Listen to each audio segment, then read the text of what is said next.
내가 찬양을 했습니다. 지난번 9월 13일 우리가 창립주일을 지나고 그 이후에 제가 오늘 처음 내려왔습니다. 그동안 3주 동안 무척 바쁜 일정을 제가 보냈습니다. 3주 동안에 LA를 2번 방문을 했어요.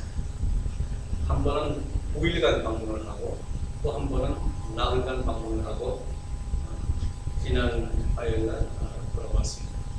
목요일날 돌아왔습니다. 좋은 모임들도 많이 가졌고 컨퍼런스도 했고 강의도 했고 여러 가지를 했습니다. 그동안에 또 우리 미국 사회가 굉장히 소란스러웠던 그런 일들이 많았습니다. 오레곤에서 총격 사건이 나서 원고를 보니까 총격 아니고 총질 사건이라고 제가 썼어요. 좀 좋지 않게 좀 표현을 한 거죠. 근데 사실은 그 한 건이 컸기 때문에 다른 사건들이 숨겨져 있지만 같은 날 미니멈 12건의 총격 사건이 있어요, 미국에서. 오하이오에도 있었고, 플로리다, 캘리포니아, 조지아, 미주리, 루이지애나, 뉴욕 이런 사건들이 그냥 묻혀버렸어요. 그 정도로 총격 사건이 많았습니다. 단순한 총기 관련 문제가 아니라 이제는 이것이 정치적 이슈가 되었다고 말할 수가 있습니다. 총기 관련 문제는 단순한 범죄 문제가 아니라 이제는 정치적으로 중요한 문제가 됐다고 하는 것을 의미하는 겁니다. 그러니까 더 중요한 것은 이것이 정치적인 문제로 끝날 일인가? 윤리의 문제이고 우리 인간의 생명의 문제라고 한다면 이것은 더 중요한 문제가 아니겠는가? 사람의 생명이 달린 문제를 가볍게 취급하는 것 자체가 심각한 문제라고 하는 것이죠. 또 같은 기간에 우리 미국은 매우 분주했습니다. 아마 이렇게 분주했던 기간은 아마 드물지 않았을까 그런 생각을 해봅니다. 요 근래 와서 연일 우리 정치 뉴스를 채우고 있는 미국 대통령 후보전이 있죠. 처음부터 우리가 예상했던 후보들이 부진을 면치 못하면서 아웃사이더들이 지금 아주 약진을 하고 있어요. 도널드 트럼프 이야기 여러분 잘 아시죠? 다른 사람도 있어요. 비정치인들이 정치 밖에 있는 사람들이 지금 굉장히 인기가 있는 것 같아요. 민주당에서 버니 샌더스라는 사람도 마찬가지죠. 거기다가 교황 방문했고요. 중국에 시진핑 방문해가지고 아주 시애틀에서 통큰 아주 큼직한 일을 벌였죠. 700대의 보잉사와의 계약. 정말 제가 기억하기로 20년 전에 사우디아라비아에서 60대를 주문했을 때 미국이 아주 그냥 뭐 그때 얼마나 크게 보도했는지 몰라요. 근데 이번에 700대입니다. 모두가 세상 모두가 이 파워, politics, economy 여기에 집중을 지금 하고 있는데 유독 교황 프란치스코의 행보는 미국에 와서 그가 했던 일은 굉장히 중요한 일이라고 그렇게 생각을 합니다. 마지막 날 필라델피아에서 야베 미사에서는 약 100만 명이 모였다는 소식입니다. 필라델피아에서 모였다는 것 자체가 또한 의미가 있는 것 같아요. 필라델피아라고 하는 말 자체가 가지고 있는 의미겠죠. 필레오에 아델포스라고 하는 말이 붙어서 필라델피아가 됐습니다. 필레오는 사랑한다는 얘기죠. 아델포스는 형제, brother라고 하는 말입니다. 헬라어로. 그가 남긴 메시지와 형제를 사랑한다고 하는 그 메시지는 그가 미국에 와서 했던 여러 가지 행동과 관계가 있습니다. 교황의 메시지는 근본은 생명이었습니다. 사람의 생명이 중요하다고 하는 얘기죠. 빈부귀천이 또 남녀노소 인종 불문하고 모두가 평등하다고 하는 것은 생명의 귀중함 때문에 그렇습니다. 그것을 보여주려고 하는 듯 그는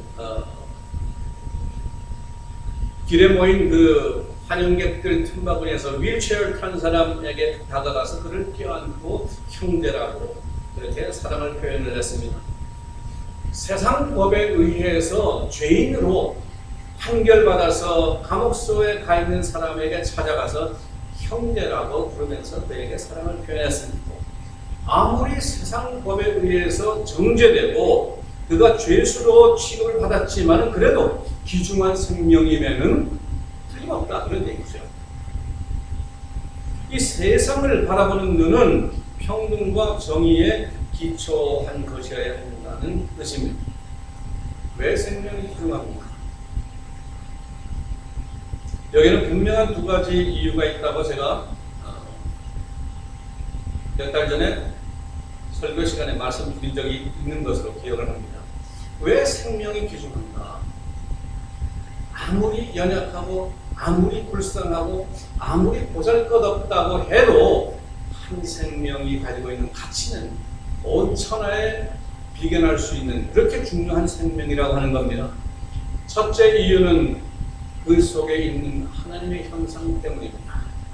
하나님께서 모든 생명을 창조하실 때 그 속에 하나님의 당신의 형상을 넣어 두셨다고 그렇게 말씀을 했거든요. 두 번째는 모든 생명을 위해서 대속의 십자가를 지셨습니다. 예수님께서. 그렇게 생명이 귀중하다는 것이죠. 그러니까 우리는 곁에 있는 사람 볼 때 대수롭지 않게 생명을 바라보는 것은 그 자체가 신앙에서 거리가 먼 것이다. 그렇게 생각할 수 있습니다. 우리가 옆 사람을 한번 보십시오. 여러분들 볼 때마다 하나님의 창조, 하나님께서 주신 고귀한 생명, 예? 느낄 수 있습니다. 인사하셔야 돼요. 하나님의 형상 반갑습니다. 한 번 더 인사합시다. 여러분, 우리 각자는 정말 하나님의 형상을 만나는 마음으로 그 만남이 바로 교회 공동체라고 하는 것을 우리가 알아야 됩니다. 아무리 보잘것없는 생명 같지만 그를 위해서 주님은 오셨고 그를 구원하시기 위해서 십자가를 지셨다고 하는 것, 복음의 내용입니다. 오늘 본문 말씀은 이렇게 말합니다. 가버나움에 이르러 집에 계실새 제자들에게 물으시되 너희가 노중에 서로 토론한 것이 무엇이냐? 너희가 오다가 여기 지금 가버나움으로 오는 중에 너희들 분명히 아귀했지 않냐? 응? 그 내용을 들어서 아시거든요. 누가 더 높으냐 이거야. 누가 더. 응? 1번이 누구고 2번이 누구냐? 서로 그냥 막 말다툼을 했거든요. 주님께서 그걸 부르셨어요. 그것도 다른 곳이 아니라 하나님 나라에서 누가 더 큰가를 논쟁을 했다는 말이죠. Who is the first in the kingdom of God? 그 얘기를 이 사람들이 논쟁을 때문에 주님께서 지금 되물으시는 거예요. 그러니까 대답을 할 수가 없죠. 진죄가 있으니까 지금까지 가르쳐 주신 것, 그것과는 다른 일을 자기들이 했기 때문에 말을 할 수가 없었어요. 34절에 보니까 저희가 잠잠하니 이는 노중에서 서로 누가 크냐 하고 쟁론하였습니다. 예수께서 앉으사 12제자를 불러서 이르시되 아무든지 첫째가 되고자 하면 첫째가 되고자 하는 사람은 꼴찌가 된다 그 얘기예요. 어린아이를 하나 데리고 왔어요. 가운데 세우시면서 지금 누가 더 높으냐고 하는 논쟁을 했던 사람들 앞에서 어린아이를 세우시면서 누구든지 내 이름으로 이런 어린아이를 하나 영접하면 곧 나를 영접하는 것과 똑같다. 사실 지금 이 컨텍스트는 그거예요. 누가 더 높으냐고 하는 싸움을 하는 자리에서 이 아이와 같이 되지 아니하면 소망 없다. 그런 말씀을 지금 하시는 거예요. 아이가 누구입니까? 우리 커뮤니티에서, 우리 패밀리에서 가장 약한 존재 아니겠어요? 가장 약하고 가장 작고, 네. 그것이 중요하다는 것을 깨닫지 못하는 사람이 어떻게 하나님 나라의 얘기를 할 수 있는가? 그 얘기를 지금 하는 거예요. 문제의 발단은 누가 더 큰가? 마태복음 18장에 같은 기사가 나오는데 제자들이 천국에서 누가 더 큽니까? 질문을 했어요. 그 질문에 마태복음에서는 이렇게 분명히 말합니다. 너희가 돌이켜 이 어린아이와 같이 되지 아니하면 결단코 천국에 들어갈 수 없다. 응? 그런데 누가 크고 작고가 무슨 문제냐? 넌센스. 그건 넌센스라고 얘기하는 거예요. 주님 나라에서 누가 더 크겠습니까? 누가 더 주님 나라에서 힘이 센 사람이겠습니까? 재산이 많은 사람이겠습니까? 아니면 누가 더 큰 자이겠어요? 제자들의 관심은 너보다 나, 너와 나의 관계 속에서 약간 그 상대평가를 지금 생각하고 있는 거예요. 어린아이는 그 사회에서 가장 연약한 존재입니다. 부모의 손에 맡겨진 존재, 도움이 필요한 존재입니다. 돌봐주지 않으면 올바로 자랄 수가 없는 존재예요. 주님의 사랑은 약한 존재일수록 더 가까이 계신다고 하는 것을 오늘 본문은 암시하고 있습니다. 사회적 약자가 보살핌을 받는 것이 정당하다고 하는 것이에요. 평등의 법칙은 자칫 잘못하면 약자를 무시할 수 있지만은 그러나 정의는 justice, 이것은 약자를 포용하는 것입니다. 바로 그 생명의 고귀함 때문에 그렇습니다. 그렇기 때문에 교황이 사회적 약자를 찾아가신 것은 교회가 해야 될 일, 예수 그리스도가 해야 될 일이 무엇인지를 우리 눈앞에서 보여주려고 애를 쓴 것이에요. 그 정도면 뭐 엄청난 리무진을 타야 될 텐데 조그만 차를 타, 피아트 조그만 차, 한국에서는 조그만 기아 소울을 탔어요. 소울, 그 조그만 차를. 근데 몸이 들어갔는지 모르겠어요. 우리가 타도, 우리같이 작은 사람이 타도 불편한 차고, 사실. 지금 현재 우리가 타는 차 그보다 다 커요. 지금 토요타 캠리만 해도 그 차보다 크니까. 근데 그보다 작은데 그 몸을 추구려 들여가지고 거기에 들어가서 타고 그 일정을 수행하는 모습을 보면서 뭔가를 느꼈습니다. 어떤 사람은 굳이 쇼업하는 거다 뭐 이런 얘기하지만 쇼업이라도 그거는 해야 되는 일이라고 그렇게 생각합니다. 건강한 사회가 되려고 하면은 어떻게 해야 되는 것인가? 바로 그것이 오늘 우리 교회가 여기에 있는 근거예요. 사실은. 지난번 왔을 때 우리 창립기념주의가 제가 뜻밖의 소식을 친교실에서 제가 들었는데 원래 네이티브 아메리칸 있던 교회라고 하는 걸 제가 들었어요. 그 말씀을 듣는 순간에 새로운 느낌이 와서달았어요. 그 교회를 이어받아서 우리가 모이고 있구나. 지금 네이티브 아메리칸 교회는 너무너무 어렵습니다. 모든 교회들이 어려워요. 우리 한국 교회처럼 이렇게 사실 이 정도 숫자면 네이티브 아메리칸 처치에서는 사실은 괜찮은 교회거든요. 네?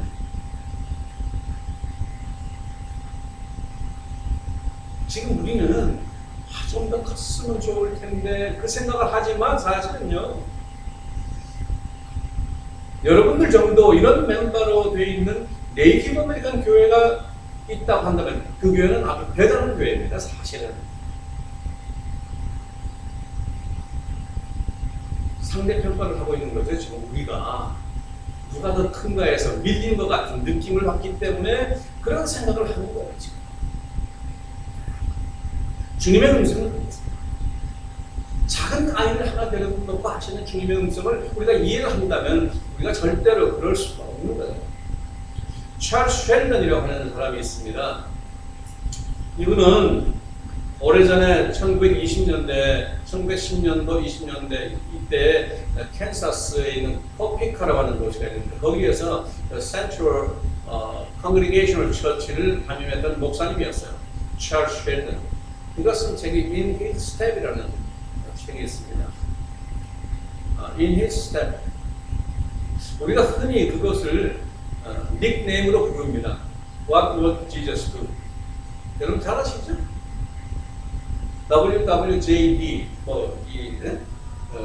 브레이슬릿 같은 데다가 이렇게 써놔가지고 저도 그 써 있는 게 몇 개가 있어요. WWJD What would Jesus do? 예수님이라면 어떻게 하실까? 이 사람의 영향을 받아서 라우셴 부시라고 하는 사람은 미국의 사회보험주의 운동을 전개했던 아주 유명한 사람이었어요. 근데 라우셴 부시는 유명하게 이렇게 기억이 되는데 찰스 쉘던이라는 사람은 사람들이 잘 몰라요. 우리 한국 사람들, 미국 사람들 잘 아주 진보적인 것이라고 생각을 하지만 사실은 근본적인 질문을 했기 때문에 그런 것이 나오는 거예요. 교회가 무엇을 하는 것인가? 만일 지금 이 자리에 예수님께서 계시다면 어떻게 하실까? 그 질문을 하는 거예요, 지금. 때로는 레디컬하지만 때로는 펀더멘털한 그런 질문이라고 그렇게 생각할 수 있습니다. 이번에 왔던 교황의 행보는 기독교 신앙의 그런 모습을 보여준 것이 아닐까 그런 생각을 합니다. 교회가 무엇을 해야 합니까? 우리 크리스천들은 어떻게 살아야 합니까? 사회가 평화로우려면 어떻게 해야 하는 겁니까? 그 해답이 뭡니까? 그 질문을 지금 하고 있는 거죠. 지난 2월 초에 LA에 있는 한 한인신학교에서 제가 2시간 특강을 한 적이 있습니다. 원고를 잔뜩 준비해가지고 이제 가서 이렇게 강의를 하는데 한두 명 앉아 있었어요. 학생들이, 신학생들이, 세미나리 학생들인데 제가 강의를 딱 하려고 하다가 학생들의 얼굴을 딱 보는 순간에 다른 생각이 떠올랐어요. 질문을 하나 해야 되겠다. 제가 질문을 했어요. 여러분들의 가장 어려운 것이 뭡니까? 이 아이스 브레이킹 좀 그런 의도를 가지고 질문을 했죠. 여러분들 신학 공부를 하는데 세미나리에 와서 신학 공부하면은 나가서 목회자도 되고 뭐 여러 가지 봉사도 하고 할 텐데 여러분들 지금 이 학생으로서 느끼는 그 좀 어려움이 뭡니까? 하고 질문을 했어요. 저는 기대하기는 뭐 학비 조달이 어렵다, 아니면은 공부 내용이 어렵다든지 뭐 여러 가지 학교 생활에 관한 것을 얘기할 줄 알았는데 전혀 다른 대답이 나왔어요. 근데 그 대답이 전부 다 그 대답을 하는 거예요. 대답했던 학생들이 한 서너 명 대답했는데 다 비슷한 대답을 했어요. 그 대답이 그거였어요. 졸업하고 갈 곳이 없습니다. 우리가 신학 공부를 하고 우리가 목회자가 돼도 졸업하고 갈 곳이 없다는 거예요. 실제로 그럴 것 같아요. 왜냐하면 LA에는 교회 숫자 2배의 목회자가 있거든요. 교회가 1000개가 넘는데 목회자는 그 2배 2000명이 넘는다고 그래요. 그러니까 1000명은 목회를 하고 나머지 1000명은 지금 목회를 못하고 있다는 거죠. 충격적인 소식이죠. 그런데 그런 상황에서 신학 공부를 하는 학생들이 앞이 보이겠습니까? 이 사람들이. 그 질문을 딱 던져놓고 마음속에 와서 제 마음속에 충격이 막 속에서 이렇게 막 이렇게 올라왔어요. 생각해보면 우리는 목회자를 구하는데 정말 좋은 목회자를 구하기 위해서 얼마나 애를 쓰고 있습니다. 그렇지 않아요? 좋은 목회자를 보내달라고 우리는 그렇게도 지금 기다리고 있는데 저쪽 동네에서는 갈 곳이 없어가지고 그러고 있는 거예요 지금. 뭔가 문제가 있잖아요. 그래서 학생들한테 다시 질문을 했어요. 졸업하고 갈 곳이 없다고 하는 것이 무슨 뜻이냐? 그 정도로 세상에 문제가 없다는 얘기냐?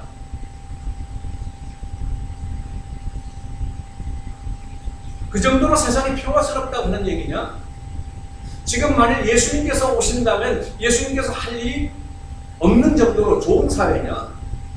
그런 거 아니지 않느냐? 얼마나 해야 될 일이 많고 얼마나 치유해야 될 일이 많고 리솔브 해야 될 프로블럼들이 얼마든지 많은 이 세상에서 신학 공부하는 사람이 졸업하고 갈 데가 없다고 하는 얘기는 뭐겠어? 무슨 얘기냐?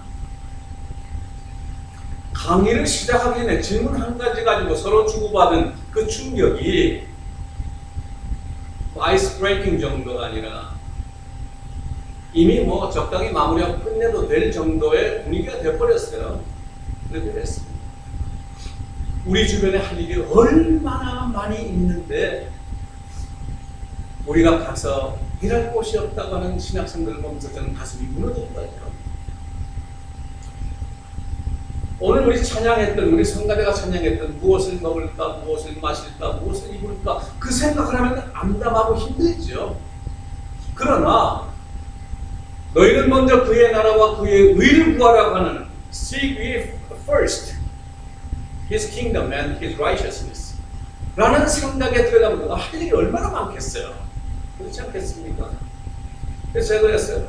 여러분들은 나한테 봉급 잘 주고 편안하게 일할 수 있는 그런 직장을 기대하면서 그 얘기 하면 알겠냐? 네? 신학 공부한 학생이 그 생각 가지고 신학 공부해가지고 어떻게 되겠냐? 주님께서 이 자리에 계시면 어떻게 하실까? 이 질문을 하고 나가지 못하는 그 공부가 얼마나 보람 있는 공부가 되고 보람 있는 사회가 될까?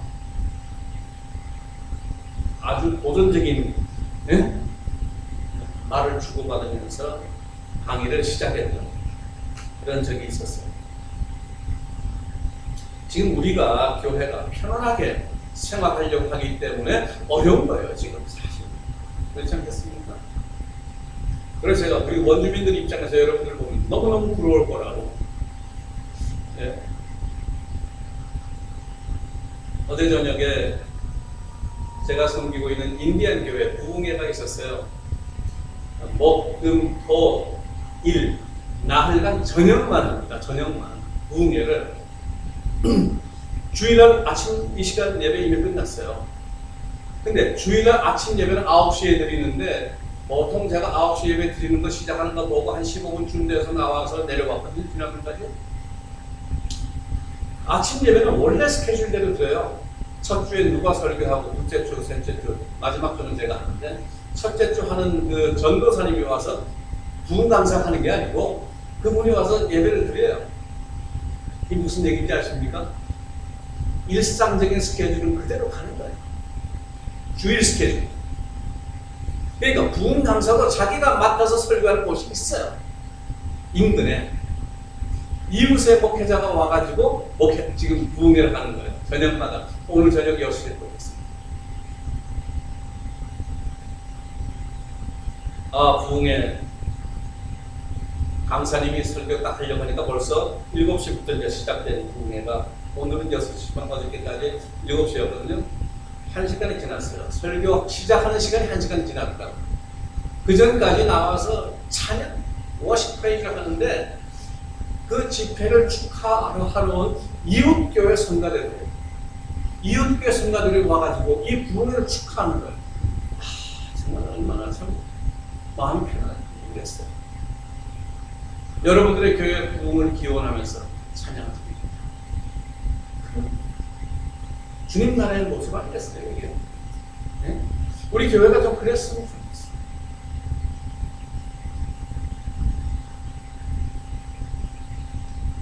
오늘 우리 교회가 해야 할 일을 느끼지 못하고 있기 때문에 제자들처럼 누가 더 크냐고, 누가 더 크냐고 그런 질문을 하고 있는 것은 아닐까?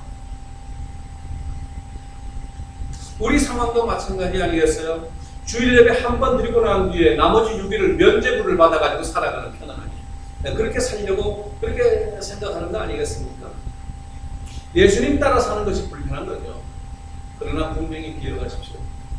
투싼 한인장로교회는 주일날 예배 드리는 이 시간이 투싼 한인장로교회인 것은 분명하지만 진정한 교회는 이 예배를 마치고 나가는 그 첫걸음부터 이 세상 속에 투싼 한인장로교회가 되는 겁니다. 여러분들의 가정에서, 여러분들의 일터에서 투싼 한인장로교회는 계속되는 것입니다. 지금 세상은 정글의 법칙 속에 살아가는 세상입니다. 누가 더 강하고 누가 더 큰가? 누가 더 부자고 누가 더 가지고 있는가? 교황의 행보가 이토록 주목받는 것은 이상한 것이 아닙니다. 당연한 주님의 관심의 표현이죠. 어린아이를 하나 세우시고 누구든지 이 어린아이와 같이 되지 않는다. 천국에 들어가지 못한다. 그렇게 말씀하고 있는 겁니다. 너무도 멀리 와버린 우리의 모습을 우리가 보아야 할 때가 아닌가 생각합니다. 예수님의 첫 번째 메시지는 마태복음 4장 17절 회개하라 천국이 가까웠느니라. 바로 이런 상황에 있는 우리들에게 주시는 해답이 아닐까 그런 생각을 합니다. 무엇을 향해서 돌이킬 것입니까? 그것은 바로 하나님 만드신 고귀한 생명을 향한 돌이킴이 되어야 합니다. 내 곁에 있는 사람들의 모습 속에서 고귀한 생명을 느낄 수 있는 돌이킴이 되어야 하는 것입니다. 이 세상에서 고통당하는 사람들을 보면서 주님의 관심을 느끼는 그것이 교회의 중심이어야 한다고 하는 말입니다. 투선 한인정너교회가 이 일을 위해서 부름을 받았다고 하는 말이죠. 예수님의 존재의 근거와 예수님의 존재의 의미는 바로 하나님 나라, 샬롬, 완벽한 상태, 평화, 평화라는 말 가지고는 충분하지가 않아요. 이 샬롬이라는 말은 그보다 더 큰 거죠. 이사야 11장에 나오는 말씀과 같이 완벽한 하나님 나라의 모습. 어린아이가 독사육에 손가락을 넣어도 이리와 양이 맹수와 연약한 동물이 함께 평화스럽게 존재합니다. 그렇기 때문에 예수님께서 관심을 두셨던 곳은 낮고 천한 곳이었고 갈릴리였던 것입니다. 주님의 먹는 교회라면 우리 투선 한인정노교는 우리가 질문을 해야 될 것입니다. 왜 이곳에 존재합니까? 거기에 덧붙여서 네이티브 아메리칸들이 있던 교회를 우리가 테이크오버해서 교회를 우리가 이루어가는 모습의 그 의미가 무엇일까? 그런 생각을 하면서 여러분들에게 자기를 낮추는 이가 천국에서 큰 자리라고 하는 이 제목으로 오늘 말씀 기도합시다. 하나님 아버지의 은혜